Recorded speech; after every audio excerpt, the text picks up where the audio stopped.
The grand scope of No Man's Sky. Hey YouTubers, what's up? My first video, I'm gonna do just how big No Man's Sky is. That's kind of what I want to talk about.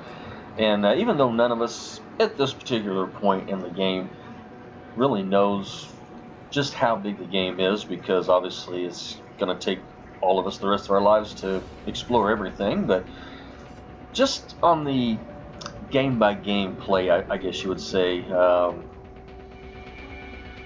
just going to the planets or just going to a new star system and there's 3 or 4 planets there, and you look at them and they're like, oh my god, some of them say like 3 and 4 and 5 hours to if you were just going at your normal pulse speed, which is or cruising speed, which is somewhere about 150 U. It says it takes like 4 hours to get to this planet that you can see on your screen. And then of course you use your hyper drives and things like that, pulse drives, to increase that. But just like what you're seeing right here, I mean, you have 3 or 4 big planets, and this is my initial gameplay when I first started the gameplay, and it showed that I had 2 or 3 planets, pretty good sized ones. I had 1 small planet and 2 moons. Was how I started my game, where my crashed spaceship was. And so when I finally got the spaceship all fixed up and everything, which we've all seen a lot of videos of that, so that's why I really didn't make a video of mine, because I got the GameStop ship and things like that. So I figured everybody's kind of already seen those things. But what amazed me was how the game feels. I'm hearing review after review, and I do a lot of research on YouTube and other places of reviewing it. And what I've come to realize is that the things that the people are complaining about, graphics and textures and the fact that there's no multiplayer, and they said there was a multiplayer, and they didn't say there was a multiplayer, and 2 people happened to meet already and they couldn't see each other, and all these things that they're saying they didn't like about the game. To me, that was fan-based things that they wanted in the game. No Man's Sky and Sean Murray never ever said anything over the last 3 or 4 years, all the different conventions and E3 and things like that they made comments. They always stuck to, this is not a multiplayer game, and that this game is going to be rendered in real time using mathematics, and it's not going to be handcrafted like you see in 99% of all the other games out there. So you're not going to see the texture quality like in something like The Division, where hundreds of people set for years building one scene. You're not going to have those cutscenes like in the Call of Duty grand, epic firefights and things like that. You're just not going to have that in this game. What they did say was going to be an immense game. It was going to be so large that you could not, in your lifetime, play enough of it to even equal up to 1% of what the game has to offer, and all the places that it has to offer. And I was thinking to myself, when I first got into the game, I had my doubts just like everybody else, even though I wanted all that to be true.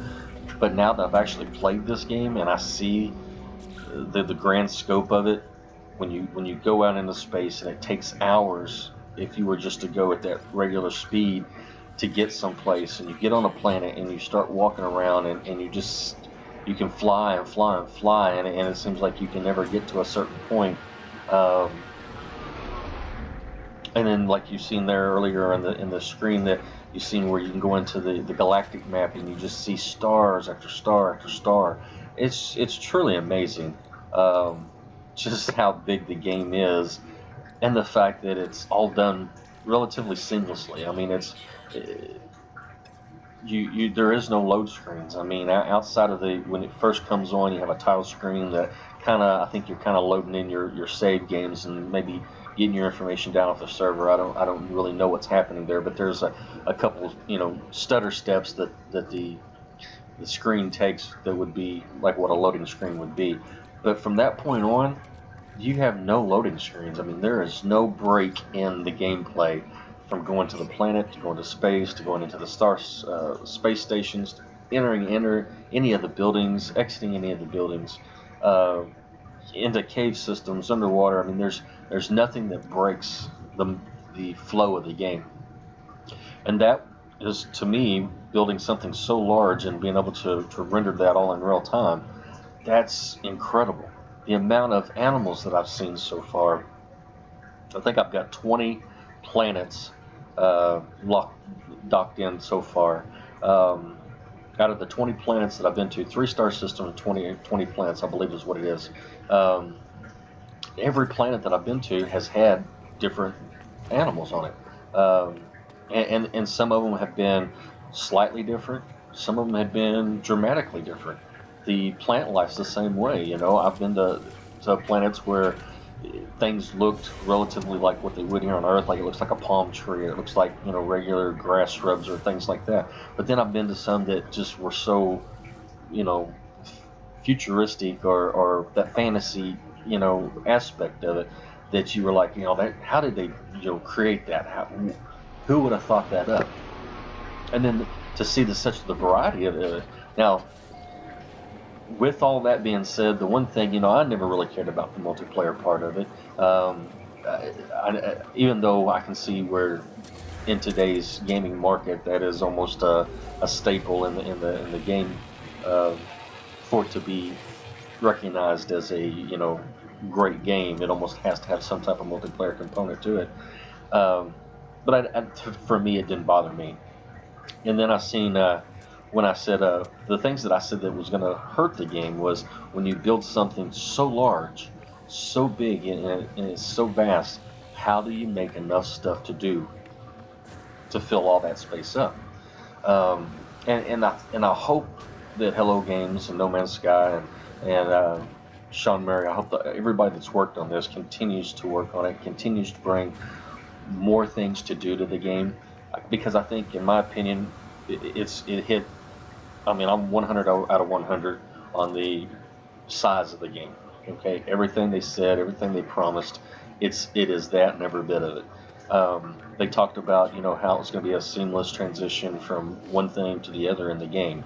They hit that right on the mark. That's a 100 out of 100. They talked about how the animal life would be done in procedural manner, the plant life procedurally. All those things would be varied throughout the game, and all that's correct. I mean, everything that they said, as far as the core aspects of the game that they said that was going to happen, is in the game.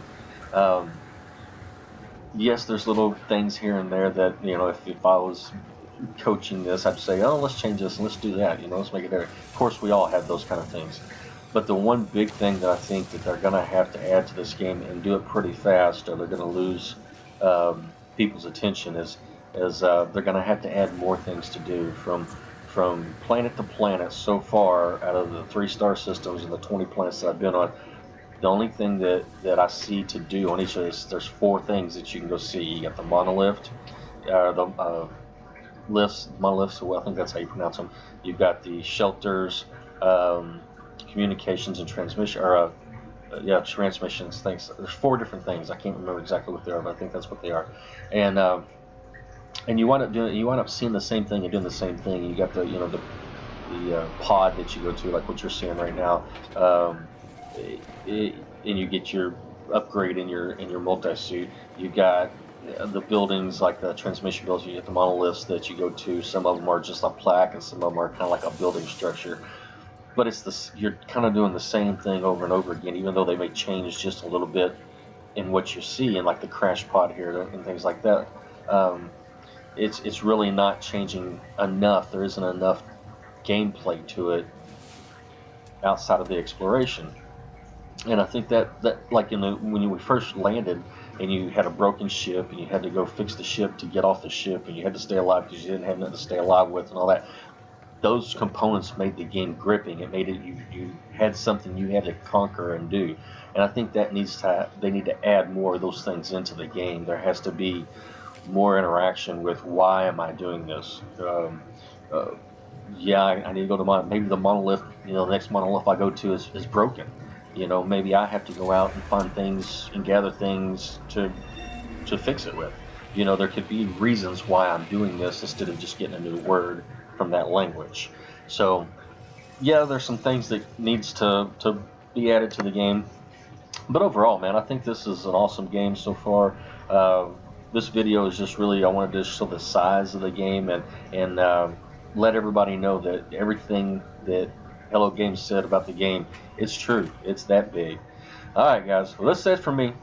I'll catch you next time. If you like it, hit that like button. Don't forget to subscribe and start a gamer. I'm out.